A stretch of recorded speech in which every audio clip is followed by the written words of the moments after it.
Bon, ben, ce matin, on poursuit notre aventure dans les Actes des Apôtres. Moi, ça me réjouit de passer au travers l'aventure que le début de l'Église, le fondement des apôtres, comment ça l'a été partout. Pour moi, c'est passionnant, alors qu'avant, je trouvais ça... puis, ça me captive. Puis, il y a tellement d'enseignements riches dans ça. Bien, puis c'est ça. Puis pour l'assemblée, pour toute assemblée, on doit aller voir qu'est-ce qui se passe. Il faut faire attention, il faut discerner, par exemple, qu'est-ce qui s'applique encore, puis qu'est-ce qui ne l'est pas, dans le sens, exemple, il y en a qui voudraient faire tous les miracles que Paul ou Pierre ont fait. C'est pas nécessairement comme ça. Un petit rappel de la semaine dernière. Paul se sépare et se sépare les brebis. Pourquoi? Les gens rejettent il y en a qui font de l'opposition quand Paul va prêcher ou donner des enseignements. Ça fait que Paul se sépare d'eux et sépare les brebis, amène les brebis avec lui. Paul conduit au Seigneur des disciples de Jean-Baptiste. Vous vous souvenez, il n'avait pas reçu l'Esprit Saint, il ne savait même pas.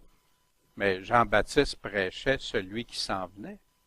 Mais ils ne savaient pas encore. Quand ils l'ont su, ils se sont convertis à Jésus-Christ. Où l'idolâtrie peut conduire, surtout quand c'est mon gagne-pain. Hein? Vous vous souvenez, la grande déesse Diane, puis toute la révolte que ça a faite et tout ça. Puis on va poursuivre, chapitre 20, on va poursuivre sur ça. Passant, c'était le chapitre 19. On voit les attaques, le soulèvement de la foule. On voit un homme sage aussi qui a réussi à remettre les choses à sa place. Hein, parce que c'est pas évident de contrôler des foules émotives. Puis, on a vu aussi que la véritable repentance, ça conduit toujours à confesser, abandonner, puis agir. Dans ce cas-là, ils ont même été brûlés des tonnes de livres qui valaient une fortune. Ce matin, dans le chapitre 20, fait qu'après ce tumulte-là, après que ça s'est apaisé, Paul a fait venir les disciples, puis leur a dit adieu, hein, il les a salués, puis il est parti pour aller en Macédoine. Quand il a eu parcouru ces quartiers-là, puis qu'il a eu exhorté les frères par plusieurs discours, il a été en Grèce. Puis il est demeuré, quand il a eu demeuré 3 mois, pendant 3 mois, les Juifs lui ont dressé des embûches quand il allait s'embarquer pour la Syrie. Fait que là, on a été d'avis qu'il revint par la Macédoine. Fait que là, je ne veux pas vous étourdir avec ça, mais il est en train de donner des détails de son voyage. C'est pour ça qu'on peut arriver. C'est pour ça qu'on va voir une carte bientôt pour essayer de comprendre tout ça. Et là, il a été accompagné jusqu'en Asie par Sopater de Bérée et Aristarque, et second de Thessalonique, Gaius de Derbe, Timothée et Partichique et Trophime d'Asie. Fait que là, il est en train de dire qui étaient ses compagnons d'œuvre. Les noms qu'on entend tous les jours. Non, pas vrai, pas nécessairement. Peut-être Timothée qu'on entend plus souvent. Ouais. Ceux-ci étant allés avant, nous autres, on a entendu à Troas. Fait que là, c'est Luc. Hein? Luc était accompagné. Pour nous, après la fête des pains sans levain, nous nous embarquâmes à Philippe, puis en 5 jours, on les a rejoints à Troas, où nous sommes demeurés pendant 7 jours. On ne mettra pas beaucoup d'emphase sur tous les détails, sauf une chose importante ici. Pour nous, après les jours des pains sans levain. Puis pourquoi j'attire l'attention ici? Parce qu'il y en a, vous savez, des chrétiens qui vont respecter encore toutes les fêtes. Pain sans levain, la fête des moissons, etc. Ils vont tous respecter ça. la fête des tabernacles, puis tout ça. Ils vont respecter tout ça. Puis, est-ce que c'est correct, pas correct? Oui, c'est correct. Si quelqu'un veut respecter ce jour-là pour Dieu, il le fait pour Dieu. C'est ce que Paul nous dit. Mais celui qui le fait pas, fait un et l'autre ne peuvent pas se condamner pour ces choix-là que ces personnes-là font pour Dieu. Le danger, c'est quand quelqu'un dit, ben, si tu fais pas ça, t'es contre Dieu. Non, non, c'est pas ça, là. Un et l'autre, ça, c'est pas ça pour Dieu. C'est pas ça qui va faire la différence que tu es un véritable chrétien ou pas. On va aller voir d'autres choses, par exemple, qui fait toute une différence si tu es chrétien ou pas. Fait que ici, puis le fait ici, pour nous, après les jours des pains sans levain, est-ce qu'ils étaient à Jérusalem? Non. Puis il y avait des Juifs au travers de ça. Fait que c'était-tu encore une obligation que les 3 fêtes que dans l'Ancien Testament, Dieu obligeait à aller à Jérusalem pour célébrer ces 3 fêtes-là? Ben non, il n'y était pas. Fait qu'il était-tu en défaut? Ben non, ça prouve ce que ça fait. Qu'il n'était pas à Jérusalem, ça prouve que c'était plus une obligation comme Dieu avait ordonné à Israël, parce qu'il y avait 3 fêtes sur 7 que c'était une obligation qui se déplace jusqu'à Jérusalem. La carte du déplacement, le déplacement de Paul, qui est parti jusqu'à Assos. On va voir ça, Troas, Assos. On va voir aussi jusqu'à Millet après.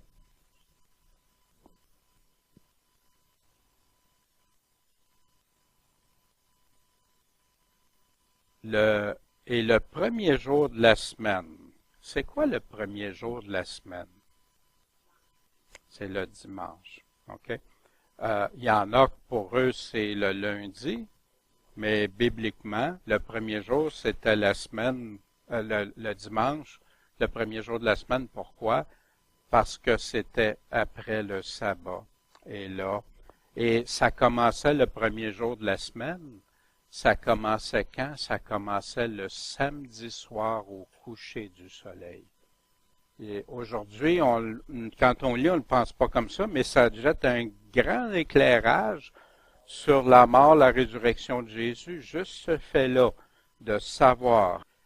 Fait que le premier jour de la semaine, les disciples étaient réunis pourquoi? Pour rompre le pain. On va rompre le pain tantôt. Hein? Paul discourait avec eux devant partir le lendemain. Mais Paul, il a dit, ben écoute, je m'en vais. Il y a un contexte, il s'en allait. Puis il a continué jusqu'à quelle heure? Jusqu'à minuit. Ça veut dire, c'est-tu un message d'une demi-heure, 3/4 d'heure, 1 heure? Non. Puis, il y avait beaucoup de lampes dans la chambre haute où ils étaient assemblés. Oui, ils étaient dans une chambre haute. Les maisons, il y avait des chambres élevées, des chambres plus hautes. Puis il y avait beaucoup de lampes. Pourquoi? Parce que dans ce temps-là, il n'y avait pas Hydro-Québec, il n'y avait pas d'électricité. Fait que ça prenait de l'éclairage si tu voulais parler à tout le monde pendant qu'il fait noir. Il y a un jeune homme nommé Eutyche, dans d'autres versions il y a d'autres noms, qui était assis sur la fenêtre. Fait qu'un endroit qui s'était placé pour écouter Paul. Mais là, il a été accablé d'un profond sommeil pendant le court discours de Paul. Pendant le long discours de Paul. Puis tout endormi, qu'est-ce qui est arrivé? Bien sûr, quand tu es dans le cadre d'une fenêtre, puis tu t'endors, tu deviens mou, mais il a tombé. Sauf que il n'est pas tombé à côté de la fenêtre. il est tombé de 3 étages. Fait qu'il était tout endormi, puis là, quand il a tombé après, comment est-ce qu'il a été trouvé? Mort, la Bible dit. Mais Paul, au verset 10, Paul étant descendu, se pencha sur lui, puis il le prit entre ses bras.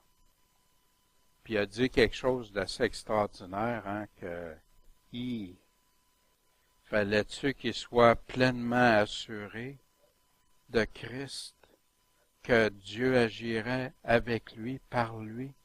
Comment tu pourrais oser dire une affaire comme ça? Tu viens d'enseigner, de proclamer l'Évangile, tu viens de dire aux gens, de les convaincre, puis tout ça, puis tu irais jouer toute la crédibilité de ton message avec une affirmation. Si ça marche pas, qu'est-ce que les gens pensent après? Puis, inquiétez-vous pas, troublez-vous pas, son âme est en lui.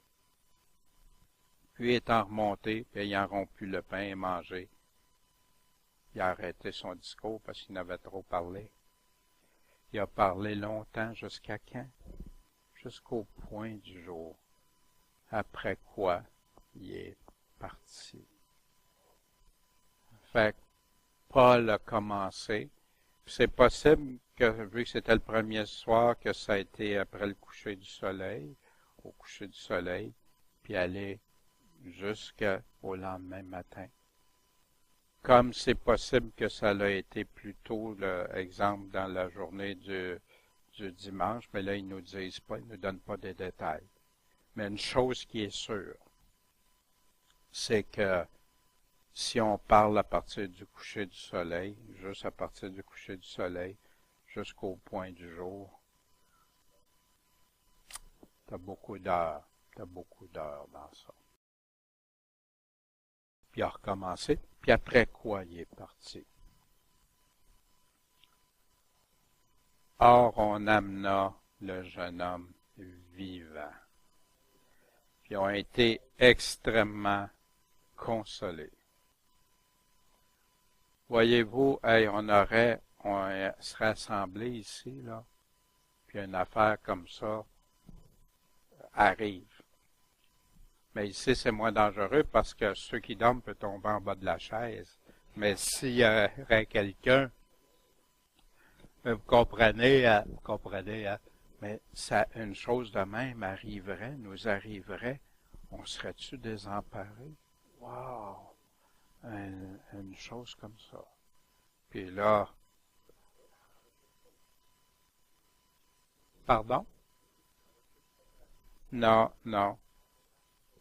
On ne sait pas comment, exactement, avec détail, comment ça s'est fait. Mais on sait une chose, il est à mort.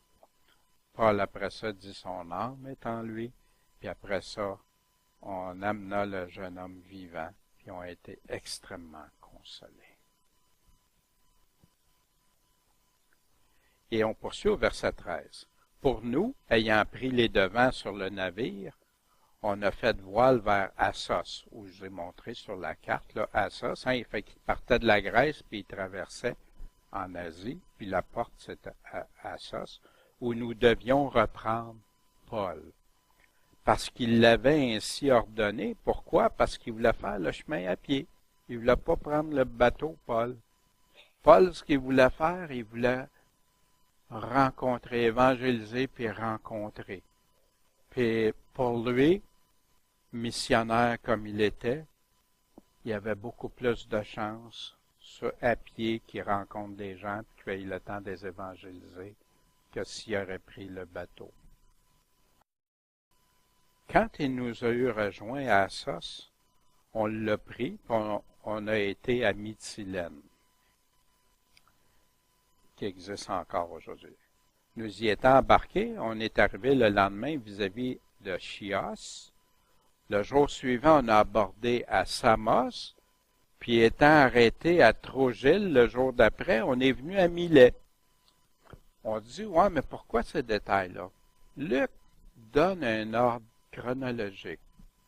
donne des détails précis qu'on peut facilement revoir tout le voyage de Paul. C'est pour ça qu'on peut aller sur la carte puis dire clairement où c'en était, puis les endroits qui ont passé. Puis pensez-vous, quand il passait en quelque part, que l'Évangile n'était pas annoncé?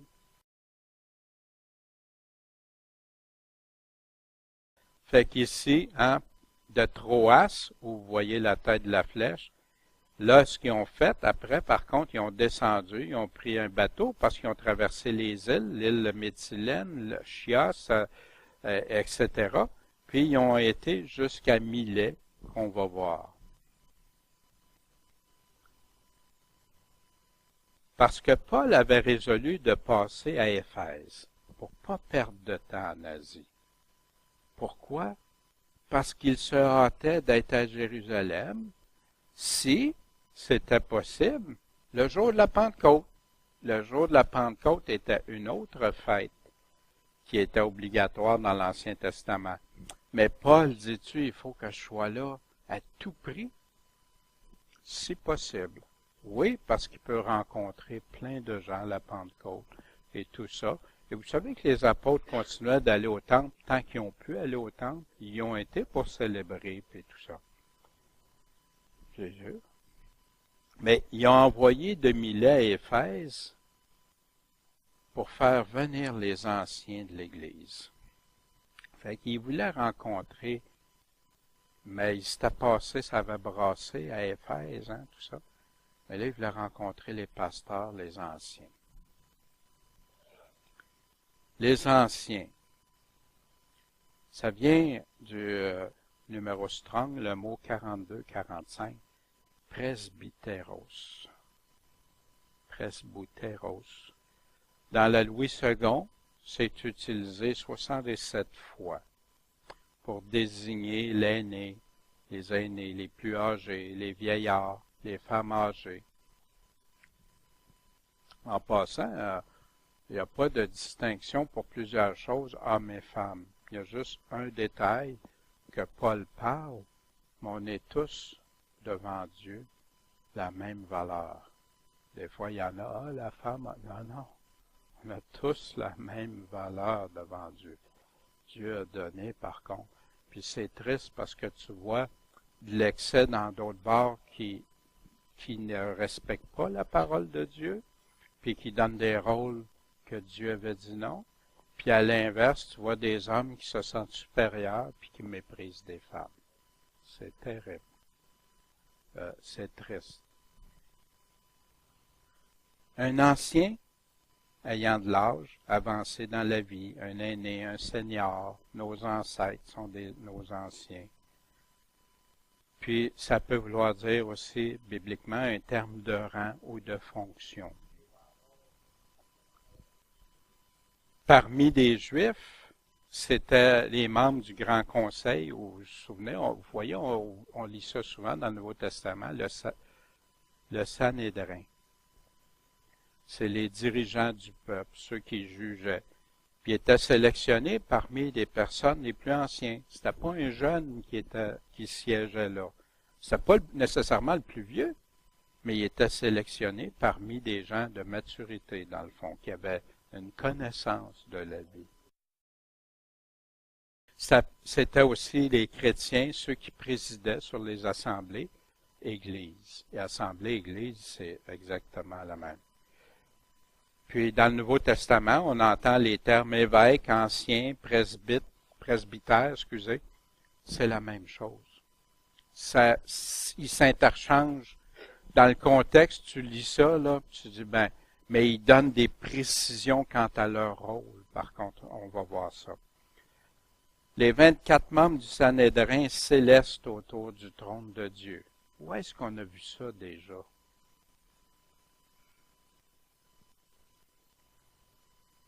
Autour du trône, je vis 24 trônes, et sur ces trônes, 24 vieillards ou anciens, dépendamment des Bibles. Le même mot, 42-45.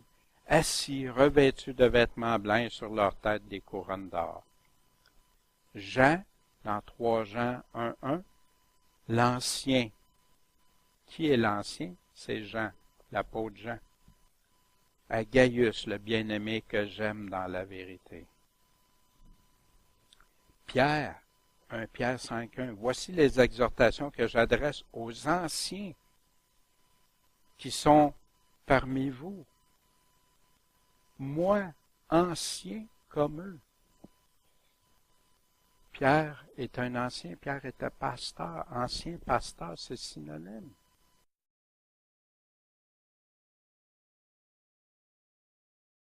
Tite 1.5.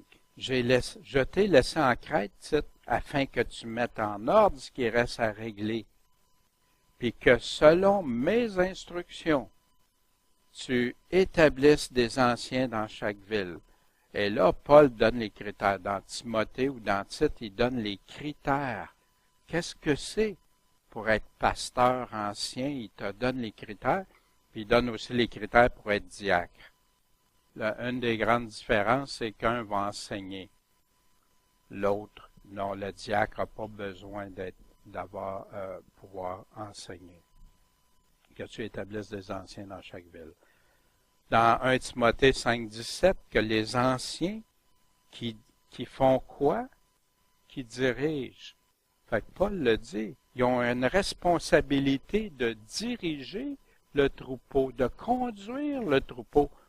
Pas être des autocrates, puis non. Mais ça fait partie de leur responsabilité aujourd'hui. Des fois, non, la Bible donne ça.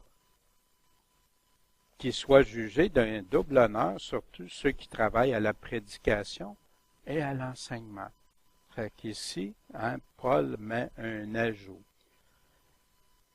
Il continue au verset 19, de ne pas recevoir d'accusation contre un ancien, si ce n'est sur la déposition de 2 ou 3 témoins.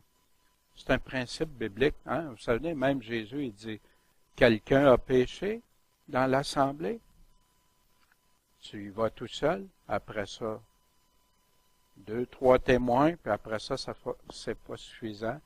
Ben là, c'est l'assemblée. Mais là, ne reçoit pas d'accusation si ce n'est sur la déposition de 2 ou 3 témoins. Juste une personne qui s'en va, attends, on va vérifier avant, on va respecter le processus que Jésus nous a dit. Puis peut-être le premier qui a été avertir la personne ne veut rien savoir, ou elle semble vouloir rien savoir, puis quand 2 ou 3 y vont, ouais, ok. Tu n'es pas obligé d'aller jusqu'au 3e niveau. On voit, il y a une progression. Mais c'est trop facile aujourd'hui de lancer toutes sortes d'accusations non fondées.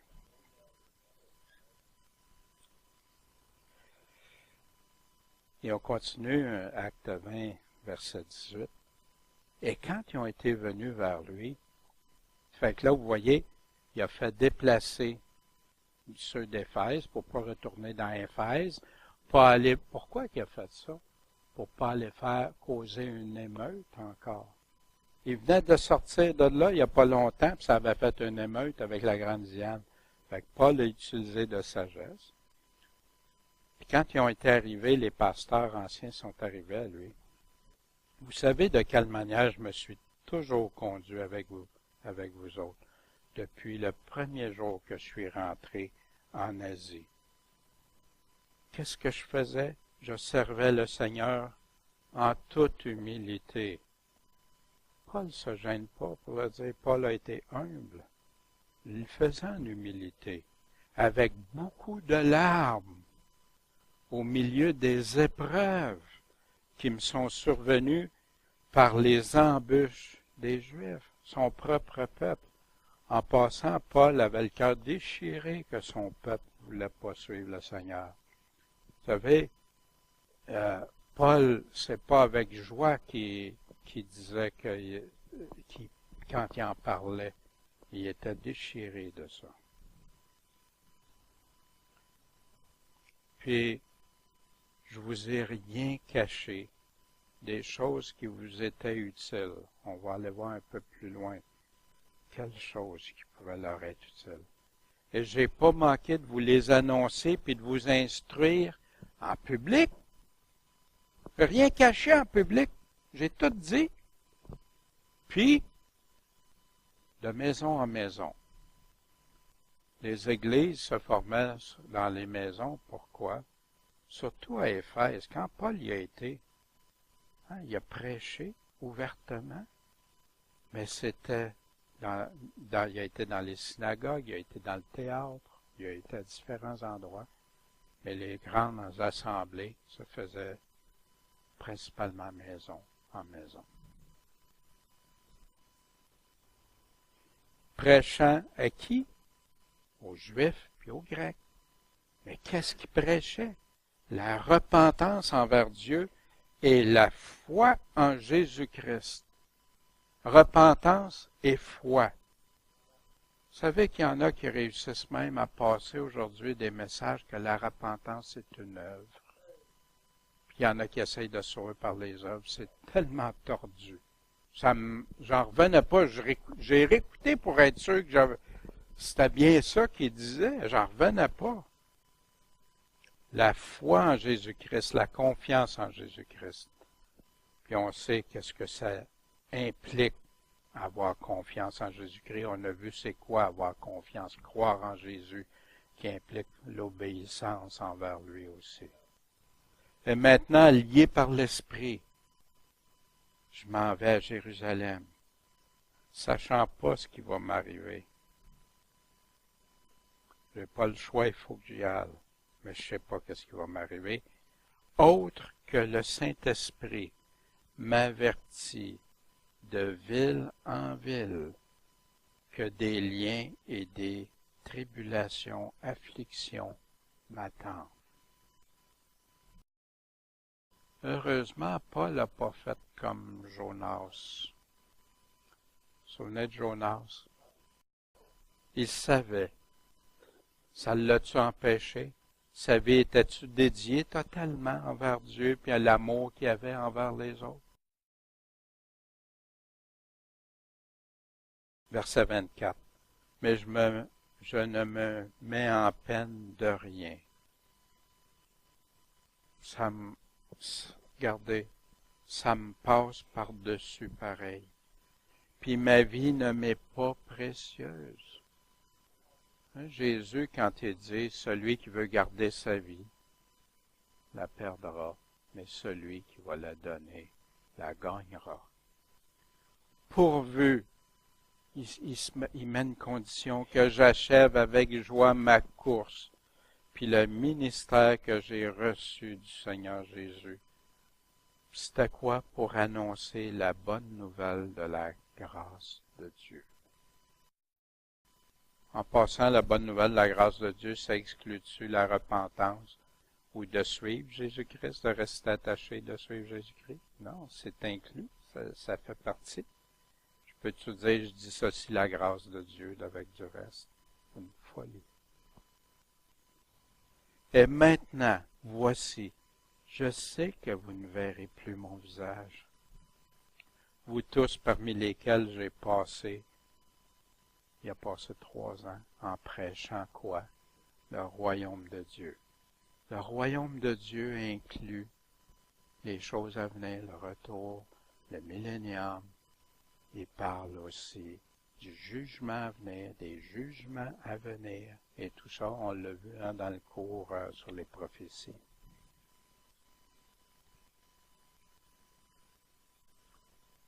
« 20-26. C'est pourquoi je proteste aujourd'hui devant vous.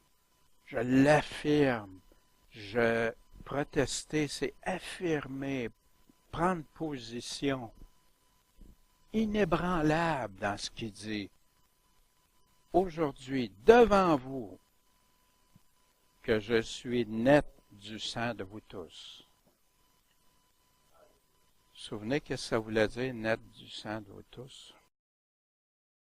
On va aller le revoir. Verset 27. Car je vous ai annoncé tout le plan de Dieu, le dessein de Dieu, la volonté de Dieu, c'est synonyme. Sans rien en cacher.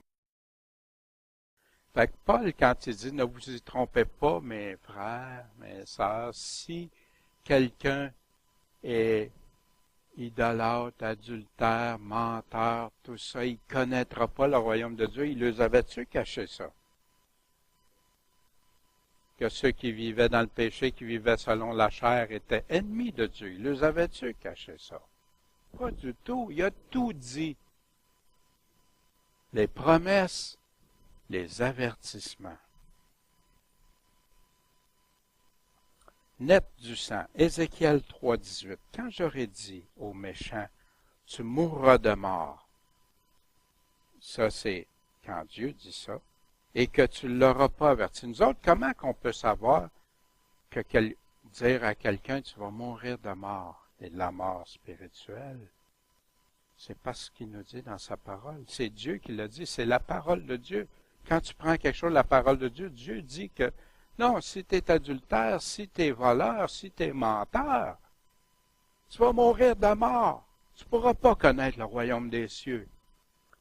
Quand j'aurais dit aux méchants, tu mourras de mort, puis que tu ne l'auras pas averti, puis que tu n'auras pas parlé pour l'avertir de se garder de son méchant train ou sa mauvaise façon de vivre, afin de lui sauver la vie, ce méchant-là va mourir dans son iniquité. Mais je redemanderai son sang de ta main. Oh, pourquoi qu'on ait la lumière, le sel, puis tout ça? En passant, on va faire attention, ça ne veut pas dire qu'on peut faire ça n'importe quand, n'importe où, puis tout ça, là. Mais quand Dieu place des personnes sur notre route, on a une responsabilité. Que si tu avertis le méchant, qu'il ne se soit pas détourné de sa méchanceté ni de son train, il va mourir dans son iniquité, mais toi, tu vas délivrer ton âme. T'es net, là. T'as fait ce que tu avais à faire. Sais-tu d'aller condamner les personnes, là, trop? Non. Tu regardes. T'as quelqu'un que tu vois qui s'en va dans le trou. La maison est en feu, tu n'iras pas l'avertir. Tu lui diras pas. Ben, je veux pas le déranger, je sais pas comment il dire que sa maison est en feu, il l'aime tellement. Je sais pas comment il dire, il aime tellement sa vie d'aujourd'hui. Il aime tellement ça être dans le monde.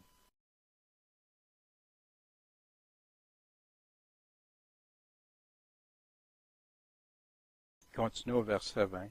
Pareillement, si le juste se détourne de sa justice pour commettre l'iniquité, lorsque j'aurai mis quelque obstacle devant lui. Voyez-vous, c'est un principe que les chrétiens modernes oublient, ça. Dieu éprouve la foi. Dieu va éprouver notre foi. Il va tester. Ah, voyons donc. Non, non. Va voir le chapitre 11, le chapitre de la foi de Hébreux. Puis va voir Abraham, qui a été par la foi. Va voir sa foi. Joseph, va voir sa foi. Regarde tous ceux qui sont décrits, va voir la foi. Moïse a été prouvé. Tous, les hommes, les femmes.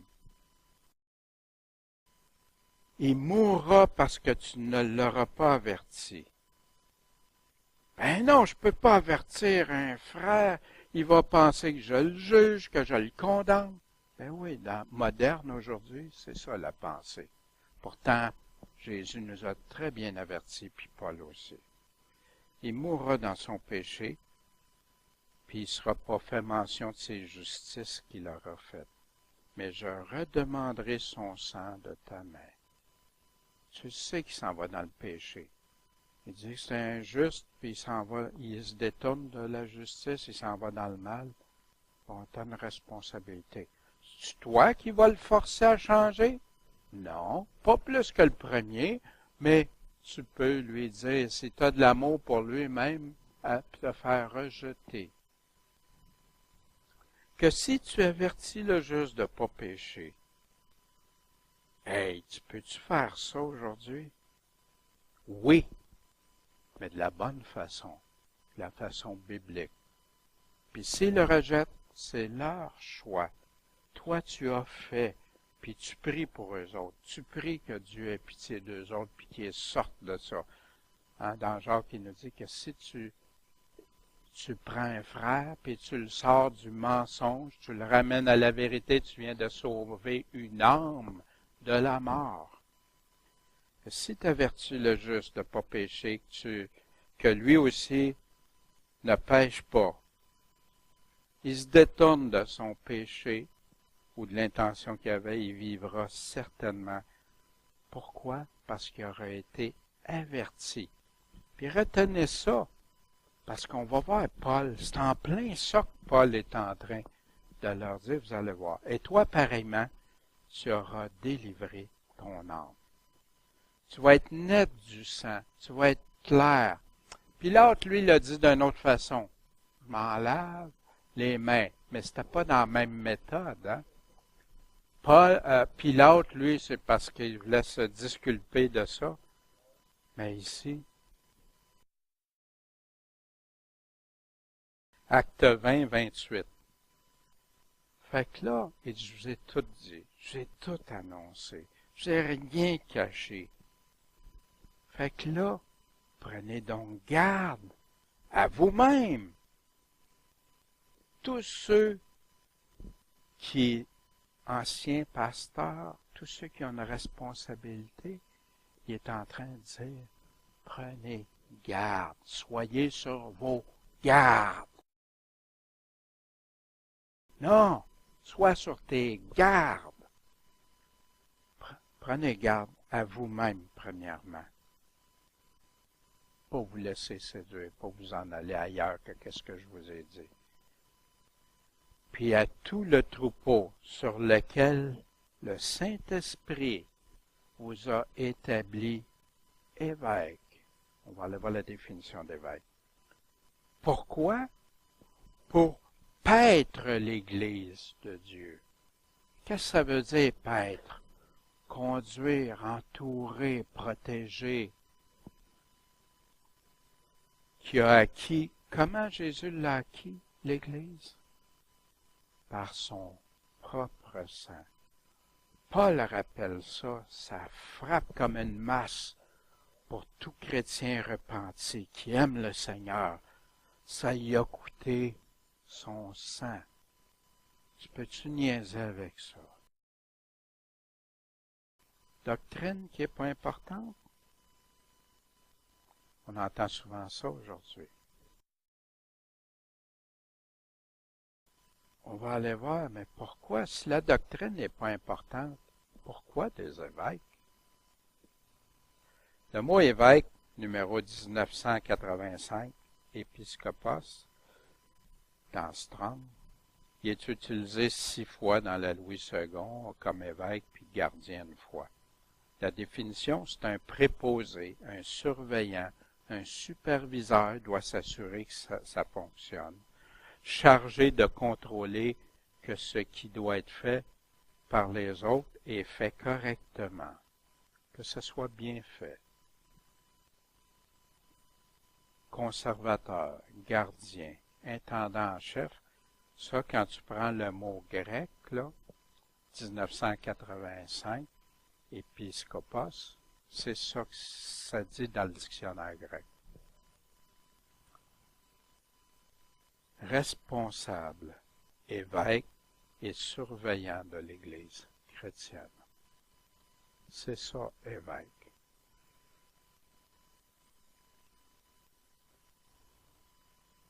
Si la doctrine n'est pas si importante, pourquoi mettre des surveillants? Pourquoi mettre quelqu'un qui va avoir cette responsabilité-là? Pourquoi?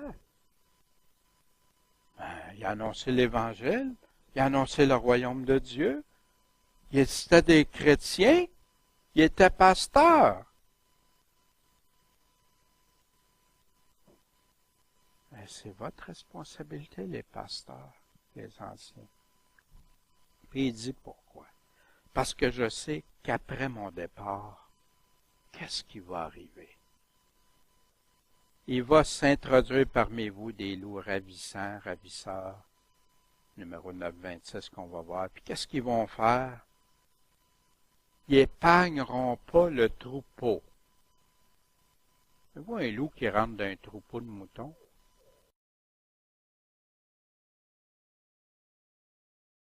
Mais ces loups-là se déguisent, hein?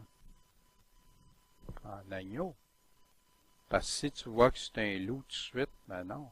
Mais s'il arrive en apparence d'agneau, puis que c'est un loup à l'intérieur, les loups ravissants. Allons voir la signification dans le dictionnaire grec. 926, barousse.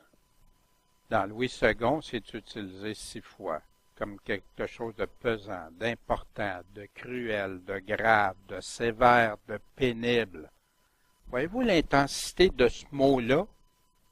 Juste ce mot-là, ravissant, ravisseur. Qu'est-ce que ça signifie? Pas ravissant dans le... Wow, ils sont beaux. Ravisseur. Savez-vous ce que c'est un ravisseur? Ils volent. Les raptes d'enfants, un ravisseur.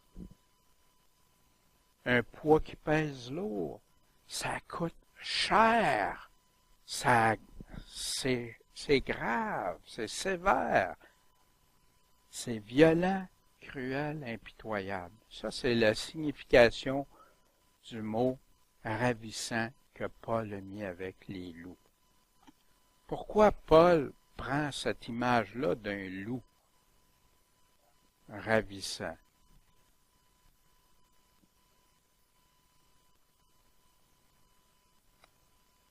Paul prend la plupart, pour dire la majorité de ses écrits basés soit dans l'Ancien Testament, qui fait des citations, ou soit du Seigneur Jésus-Christ directement. Matthieu 7,15, qu'est-ce que Jésus dit? Gardez-vous des faux prophètes qui viennent à vous en habit de brebis. Ils ont l'air, qui a l'air d'un ange, ce pasteur-là, cette personne-là. Wow, y a-tu l'air bon? Puis même, il fait des actions, puis des affaires. Wow, tout est pâté. Ils viennent en habit de brebis. En passant, je ne suis pas en train de dire que tous les pasteurs sont comme ça, là. Ils viennent à vous en habit de brebis.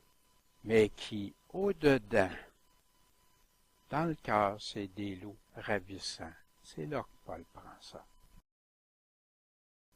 Le mot 727, les loups, rapace, vorace, un voleur, un ravisseur, un qui extorque. On retrouve ça dans ravisseur, ce mot-là, excusez, c'est ravisseur le mot. Le ravisseur 727, quand Paul dit « Maintenant, ce que je vous ai écrit, c'est de ne pas avoir de relation avec quelqu'un qui se nomme frère, est impudique, cupide, idolâtre, ou outrageux, ou ivrogne. » Pas de communication avec eux, ou ravisseur. Le ravisseur, rapace, vorace, voleur, ravisseur.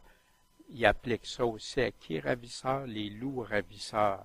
Fait que, ben moi, je peux pas, quand c'est un pasteur, je peux pas. Non, non. Si c'est un loup ravissant, il te le dit, de même pas manger avec un tel homme. C'est pas grave, c'est un pasteur qui enseigne d'autres choses que l'Évangile, mais c'est pas grave. C'est un frère pareil. Si j'écoute ce que Paul me dit, c'est pas tout à fait ça qu'il me dit. Il dit, Paul aussi, au chapitre 6, verset 10, il veut tellement être sûr qu'on comprend, ni les voleurs, ni les cupides, ni les ivrognes, ni outrageux, ni les ravisseurs, les loups ravisseurs, vont hériter le royaume de Dieu. Qu'est-ce que tu fais avec un loup ravisseur? Tu te tiens avec pareil. Les loups.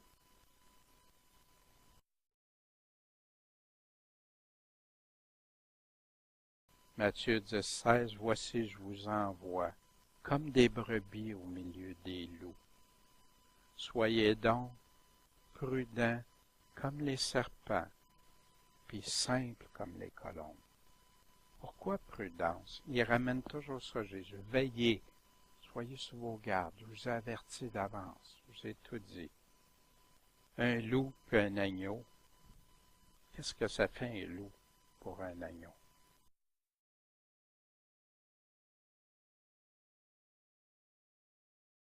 Puis Jésus continue. Mais le mercenaire, qui n'est pas le berger, puis les brebis y appartiennent même pas, mais il est là comme loup ravisseur, lui. Il voit venir le loup. De quel loup qui est en train de parler? Qui est un loup pour tout le monde? Satan, le diable, Satan. Fait qu'est-ce qu'il fait? Il va abandonner les brebis, puis s'enfuir. Et c'est ce qui est arrivé dans beaucoup d'églises. Ils conduisent les personnes là, puis là, quand ça se met à brasser, ça se sauve, ça détale. Et le loup, lui, qu'est-ce qu'il fait? Il ravit les brebis, puis il disperse. Les divisions, des églises brisées, déchirées. Parce qu'il y a un mercenaire qui est là, au lieu d'être un vrai berger, qui fait son rôle d'évêque, de s'assurer que le troupeau est en sécurité. Voyez-vous? Dans Zacharie 11, 17. Malheur au pasteur de Néant qui abandonne le troupeau. Que l'épée tombe sur son bras et sur son œil droit, que son bras se dessèche, que son œil droit s'éteigne entièrement. Vous savez, des fois, il y a des pasteurs que je prie pour eux autres. Il y en a que, Seigneur, des fois, tu veux prier pour qu'il y ait des ouvriers dans la moisson. Prier pour qu'il y ait des hommes de Dieu. C'est toujours important. Il y en a d'autres, des fois, Seigneur, est-ce que je dois prier pour ceux qui conduisent? Est-ce que je dois? Oui, je vais prier. Mais je vais prier pour que le troupeau soit préservé aussi. Parce qu'il y a des vrais frères et des vraies sœurs là-dedans.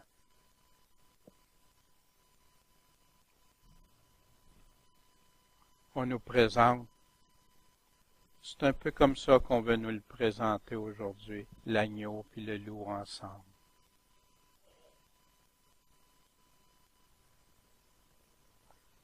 Ouais, ça c'est dans le millénium.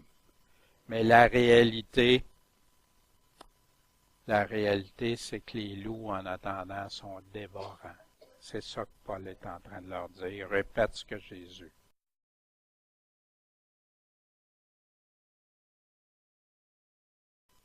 Puis, il va décrire c'est quoi ces loups ravissants-là, ces ravisseurs-là, ces dangers publics-là pour l'Église, et qui va s'élever parmi les autres. Non, parmi vous.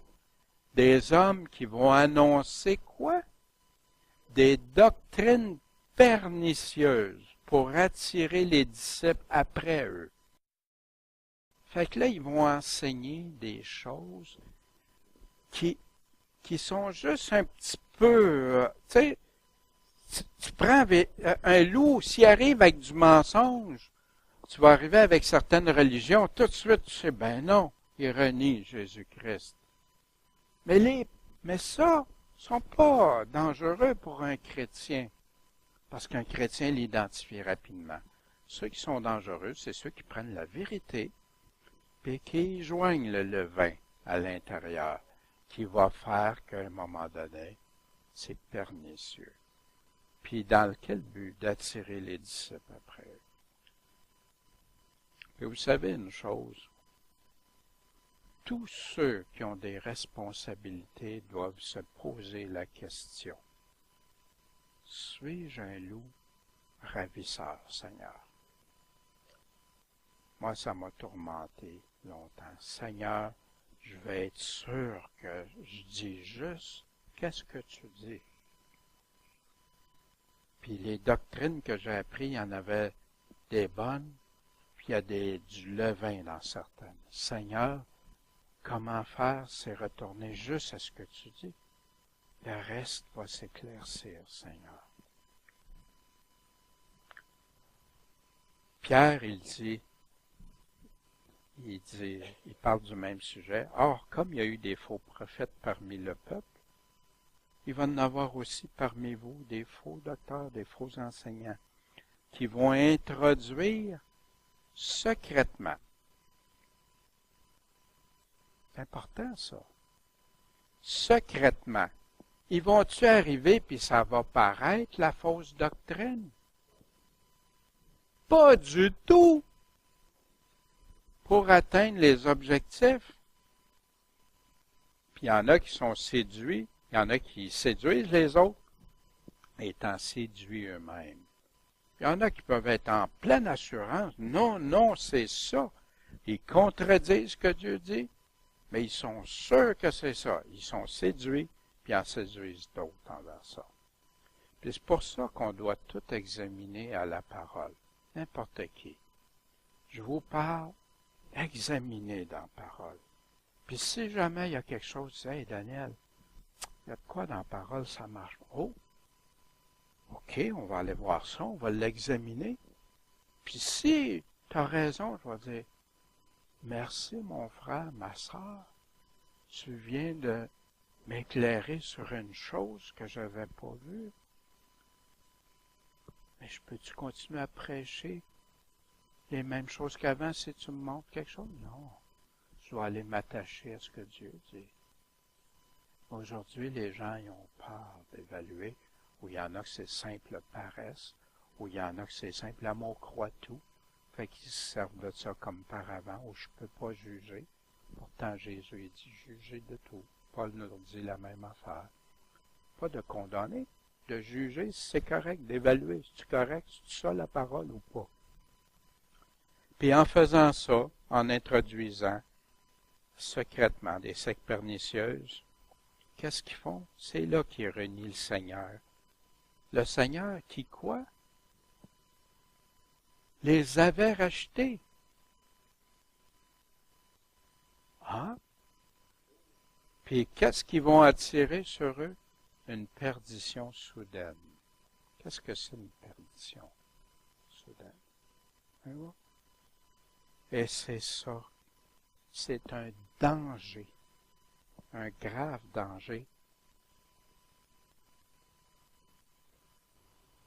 Un si grand danger pour le chrétien.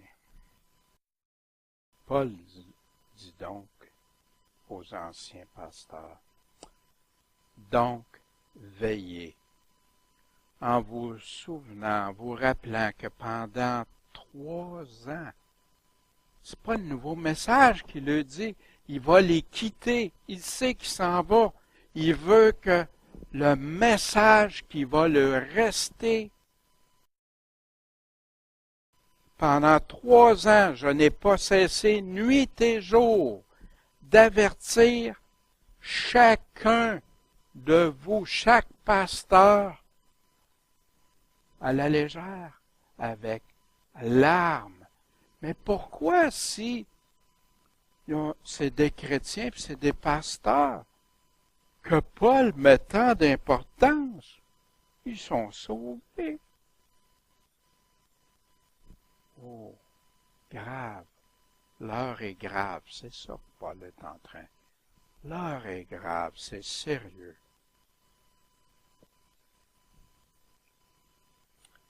Verset 32. Et maintenant, frères, je vous recommande à qui? À Dieu.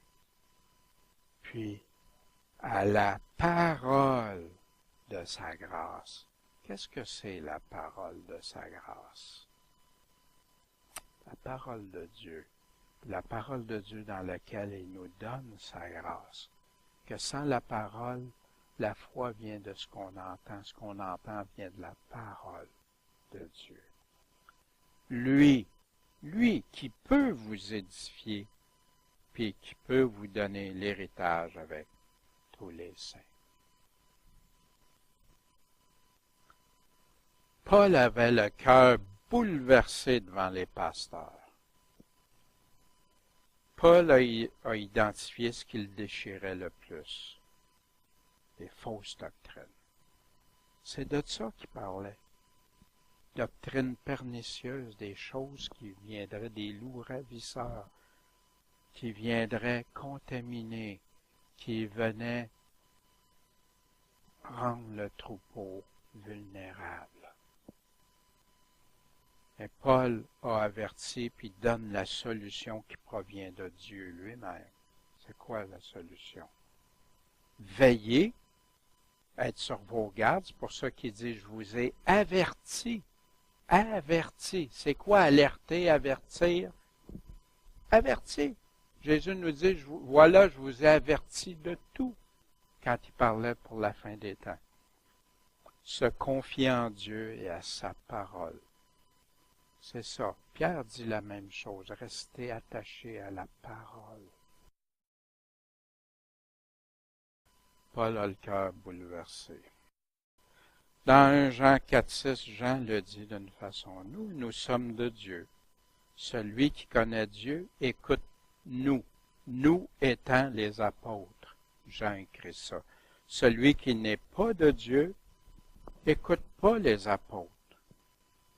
À cela, on connaît l'esprit de vérité puis d'erreur. Tu veux savoir? Mais il nous réfère à quoi? À ceux qui écoutent la parole. C'est ça. La parole n'a pas changé depuis 2000 ans.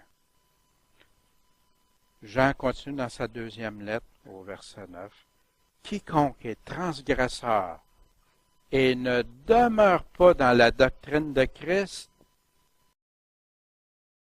attriste l'Esprit Saint? Non, n'a pas Dieu. Si tu vas contraire à la doctrine de Christ, pourquoi qu'on entend aujourd'hui que la doctrine, c'est pas important, que l'enseignement, c'est la connaissance qui entre, puis ci, puis ça? Mais c'est pas ça que les apôtres nous disent. La connaissance va t'enfler si tu t'en sers pour mépriser l'autre. Oui. Mais Dieu, mon peuple, se périt par manque de connaissance. Il veut qu'on le sache. Puis il va plus loin. Si tu demeures pas, demeurer, ça veut dire rester dedans, rester un. Tu n'as pas Dieu. Celui qui demeure, qui reste dans la doctrine de Christ, est le Père et le Fils. Souvenez-vous, Jésus, quand il dit « Je suis le cep », vous êtes les sarments, celui qui demeure. C'est de ça que Jean est en train de parler. Si quelqu'un vient à vous et n'apporte pas cette doctrine, ben, t'es sauvé, tu peux vivre comme tu veux, mon frère, t'es juste éloigné de Dieu. Mais il dit, si tu demeures pas dans la doctrine de Christ, wow! C'est quoi la doctrine de Christ? C'est l'Évangile complet. C'est ça. Aujourd'hui, on essaie de faire croire que c'est juste certains versets découpés ici et là. Mais Jésus dit, celui qui m'aime, c'est celui qui garde mes commandements. Celui qui est mon disciple, c'est celui qui garde ma parole. Mais Jésus dit quoi? Jésus nous donne plein d'enseignements, pas juste réduits à 2, 3 petites choses. Fait que si quelqu'un vient à vous et n'apporte pas cette doctrine, recevez-le pas dans votre maison, puis le saluez même pas. Parce que celui qui le salue, qu'est-ce qu'il fait? Il participe à ses mauvaises œuvres. Voyez-vous? C'est pour ça que des fois, tu vas pas, pourquoi tu vas pas voir? Non, regarde. C'est parce que la personne a été avertie. Elle le sait. Maintenant, tout ce que je peux faire, c'est prier pour elle. Mais moi, je vais obéir à la parole avant tout.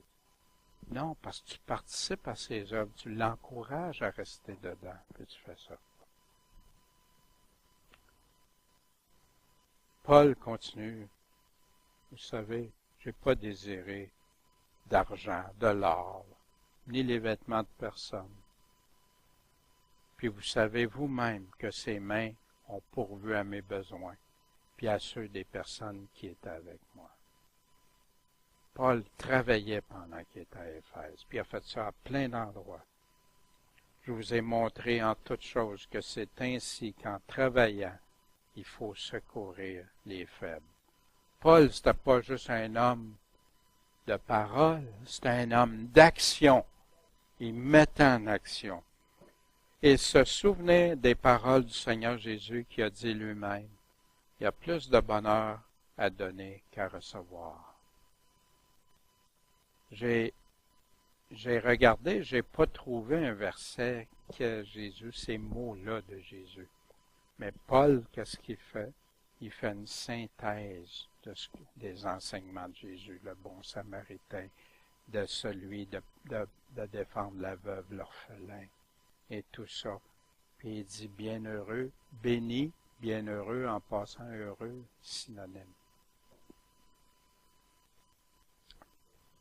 Donner. Ésaïe 58. Si tu ouvres ton cœur à celui qui a faim, et que tu rassaisis l'âme affligée, et ta lumière naîtra dans les ténèbres, et les ténèbres seront comme en plein midi, tout éclairé, et l'Éternel te conduira continuellement. Il rassasiera ton âme dans les grandes sécheresses. Il engraissera tes eaux, et tu seras comme un jardin arrosé, et comme une source dont les eaux ne défaillent pas. Donner.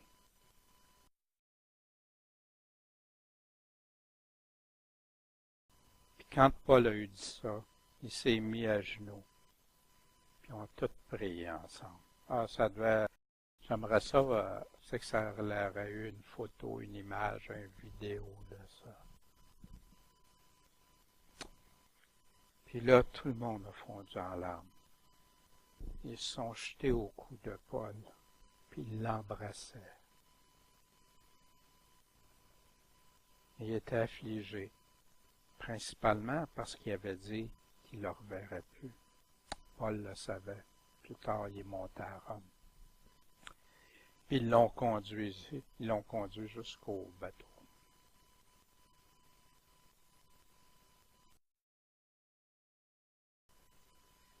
Vous savez, tout un chapitre, ce chapitre 20-là, qui met une emphase si importante, puis qui dénonce le mensonge d'aujourd'hui que la doctrine c'est secondaire, c'est pas si important. La doctrine nous enseigne à rester dans l'amour, à être dans l'amour, d'aimer Dieu tout son cœur, son âme, sa pensée, puis après ça, son prochain comme nous-mêmes. Aimer Dieu plus notre prochain comme nous-mêmes. Si on s'aime autant qu'on aime Dieu, on a un grave problème.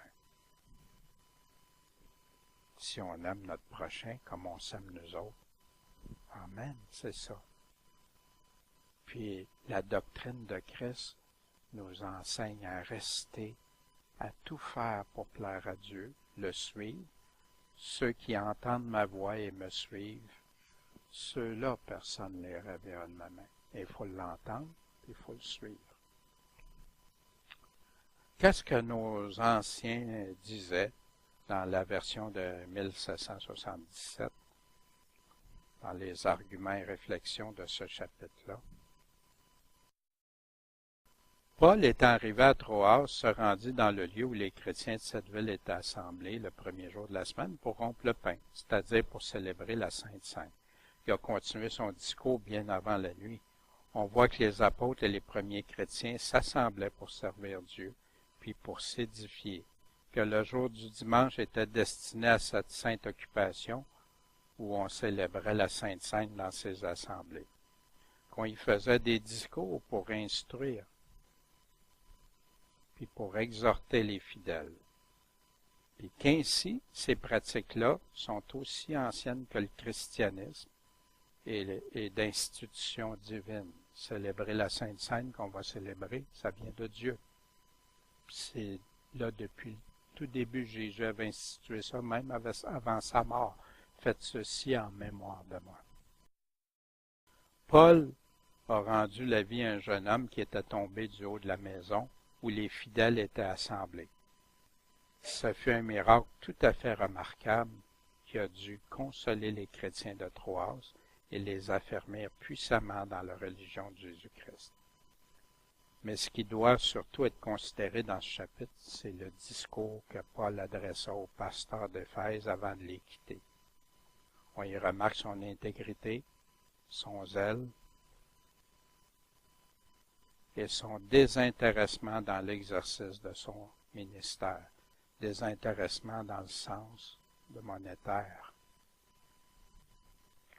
La confiance dans les afflictions, sa grande piété, le soin qu'il avait eu pendant 3 ans d'exhorter puis d'enseigner les fidèles d'Éphèse, tant en public que les maisons particulières, puis la résolution ferme où il était de servir le Seigneur jusqu'à la fin de ses jours, puis même de donner sa vie avec joie pour l'Évangile. On y voit encore les graves et touchantes exhortations qu'il adressait au pasteur d'Église d'Éphèse et les vœux ardents et tendres par lesquels il les a recommandés à Dieu, eux et tout le troupeau sur lequel ils étaient établis. Les ministres de l'Évangile doivent apprendre ici à s'acquitter fidèlement de leur charge et à remplir tous les devoirs avec diligence, avec zèle et avec sincérité, à veiller soigneusement sur les troupeaux du Seigneur, à prendre garde qu'ils ne s'y glissent des fausses doctrines, faux enseignements ou des scandales, puis ne jamais rien taire de ce qui peut être utile à ceux qui sont confiés à leurs soins. Si je sais qu'il y a quelque chose qui est dangereux pour vous autres, je vais vous le dire. Si vous savez qu'il y a quelque chose de dangereux pour quelqu'un, vous le dites. Ici, ils doivent encore, à l'exemple de Paul, souffrir patiemment les traverses auxquelles ils sont exposés, prier continuellement pour leur troupeau et enfin n'avoir pas d'égard à eux-mêmes, à leur intérêt particulier, ni même à leur propre vie, pourvu qu'ils aient la joie d'achever leur course et de s'acquitter fidèlement du ministère qu'ils ont reçu du Seigneur Jésus. Ce que Paul dit dans cette occasion apprend aussi à tous les chrétiens que la charge du saint ministère est de la dernière importance, que Dieu accorde une grande grâce aux églises lorsqu'il leur envoie des ministres fidèles, et que quand les pasteurs se sont acquittés de leurs devoirs, ils ne seront pas responsables du salut de ceux qui périront. Vous vous souvenez dans Ézéchiel, les larmes que les pasteurs et les chrétiens d'Éphèse répandirent en se séparant de Paul montrent à quel point ils le chérissaient. On voit par là combien l'amour qui unit les pasteurs à leur troupeau est tendre et combien les chrétiens doivent craindre d'être privés du ministère des fidèles serviteurs de Dieu. C'étaient les commentaires d'hommes de Dieu d'autrefois, qui voyaient dans ce chapitre-là aussi toute l'importance.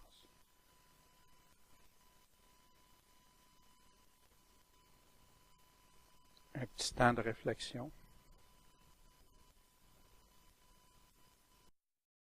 Qu'est-ce qui m'a touché ce matin?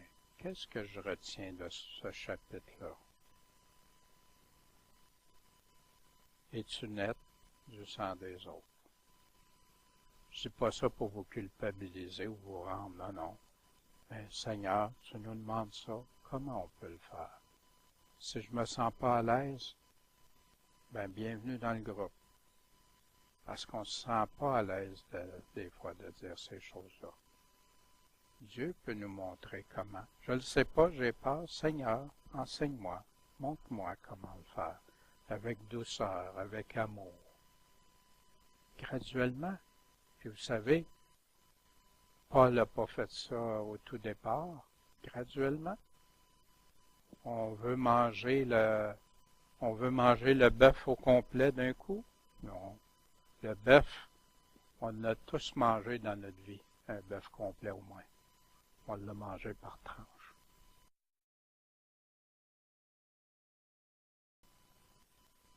Quand tu parles, dis-tu tout le conseil, le plan de Dieu.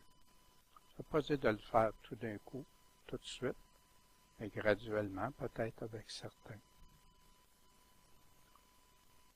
Est-ce que tu suis les directives de Paul de te confier en Dieu, d'être sur tes gardes, faire attention à tout ce qui vient, tout ce qu'on dit que c'est la parole de Dieu qui dit ça, que tu écoutes n'importe qui?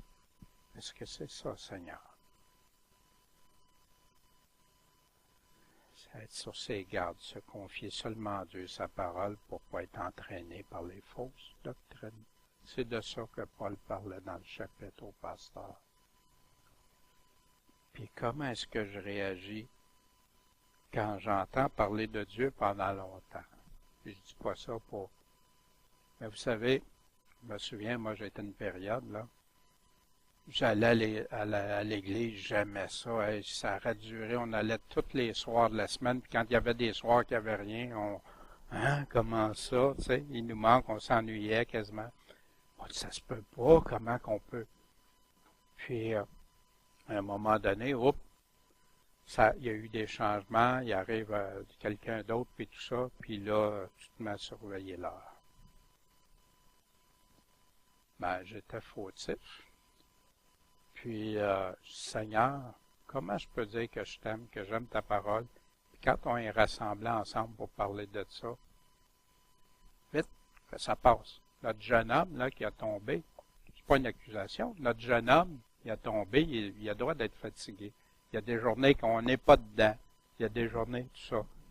Mais, où était la priorité? Tout le monde était rassemblé, puis il écoutait. Paul discourait, c'est important. Comment ça se fait que c'est le message de l'Évangile, c'est juste Jésus est mort, ressuscité, puis je crois en lui, puis c'est juste ça. Comment ça se fait qu'il est resté toute la nuit à parler? Voyons.